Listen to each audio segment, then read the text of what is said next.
புடி புடி தூக்கு தூக்கு ஐலேசா சொப்பா ஐயப்பா அப்படியே சரிண்ணே சரிண்ணே போய் வேலையை பாருங்க. சார் மண்ணு வர சொல்லிட்டீங்களா? நாளைக்கு கான்கிரீட் போடணும் சார். சொல்லியாச்சுனே வந்துரும், மதியத்துக்குள்ள வந்துரும், பயப்படாதீங்க.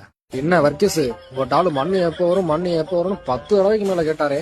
அவரு சின்னதா ஒரு வீடு கட்டிக்கு இருக்காரு சார். இல்ல புரியலையே, அவரு சின்னதா வீடு கட்டினா என்ன, இல்ல சின்ன வீட்டுக்கு வீடு கட்டினா நமக்கு என்ன, அதுக்கும் மண்ணு இறக்குறதுக்கு என்ன சம்பந்தம்? நீங்க மண்ணு இறக்கணும்னு டெய்லி 2 மூடையா வண்டியில வச்சு கொண்டு போவாரு சார்.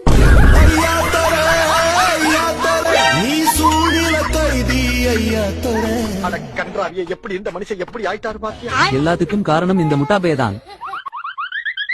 அண்ணே பூச்சி மருந்து அடிக்க வர சொன்னாங்க, இந்த இடத்துக்கு தான் வர சொன்னாங்க, எங்கன்னு அடிக்கணும்? இந்த ஆளு வாயில அடிச்சு விடுடா தம்பி. டே போய் சொன்ன வேலையை பாருடா முட்டாபேலே. டே பூச்சி மண்டையா இங்க வாடா. சொல்லுங்கண்ணே என்னண்ணே?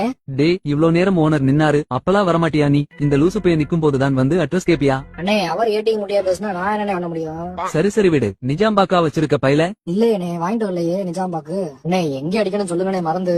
இந்த பச்சை கலர் வீட்டுல தான் தம்பி அடிக்கணும். நம்ம ஓனர் வீடு தான் போய் அடிங்க. சரிண்ணே சரிண்ணே ரொம்ப நன்றிண்ணே. இவரெல்லாம் வச்சு எப்படிங்க சமாளிக்கிறிய? ரொம்ப கிருத்தனை முடிச்ச ஆளா இருக்காரு. ஆமா தம்பி, இந்த லூசு பையில மேய்க்கிறதே பெரிய வேலையா இருக்கு. உள்ளுக்கு போய் வேற என்ன ஏழ்றையை எழுத்துக்கிருக்கான்னு தெரியல தம்பி. அண்ணே மேஸ்திரி அண்ணே வேமா வாங்க, பக்கத்து வீட்டு கிளவி மேல சக்கையை தூக்கி எரிஞ்சுட்டாப்லண்ணே வர்க்கீஸ்.